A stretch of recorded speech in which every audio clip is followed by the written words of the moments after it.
Woke up in the hospital after being unconscious for a little bit with my mom standing next to me, and she was just crying, and she was like, "Why did you do this?" And like, why didn't you ask for help? And I mean, she, being a mother, she had tons of questions that I obviously couldn't answer at that point.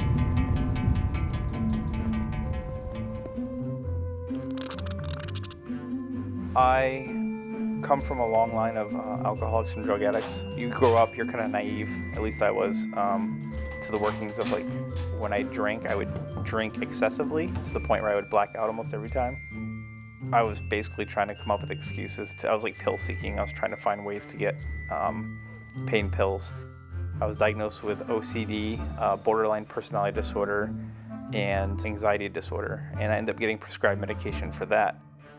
You can mix benzodiazepines with alcohol. It's super dangerous, but it gives you get like almost like a euphoric, drunk high feeling. The girl that I was engaged to at the time left me. She was fed up with a lot of my issues. Wound up with some pretty bad crowds and kind of hit rock bottom. Basically was kind of forced to come to terms with my substance abuse issues and my mental health issues, and it was probably the best thing that ever happened for me. The healer might come today. Then I got into tattooing, and I did 2 apprenticeships with 2 different shops and tattooed professionally, but I obviously couldn't stick with it. Commitment when you have a lot of issues like that's really, really hard to stick to. I started doing these groups and was doing one-on-one therapy. When I was sober, or even sometimes when I was under the influence, I would always turn to art.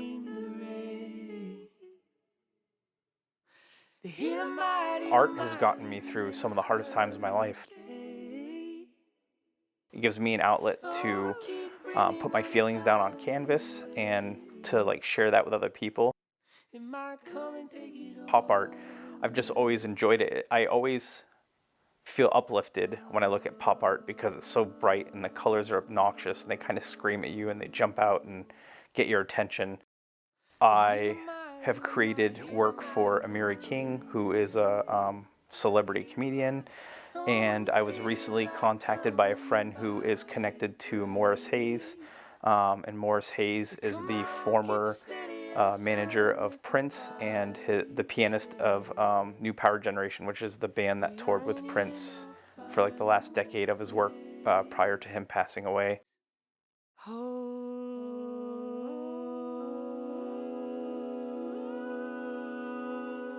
I think my mom's my biggest fan.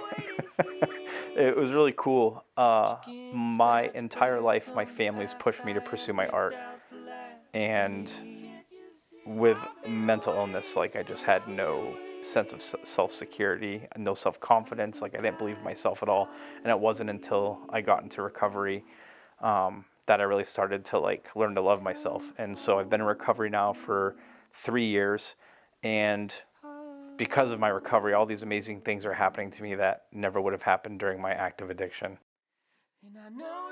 My name is Sean McKenna, and I'm a pop artist, and I do canvas paintings and digital art.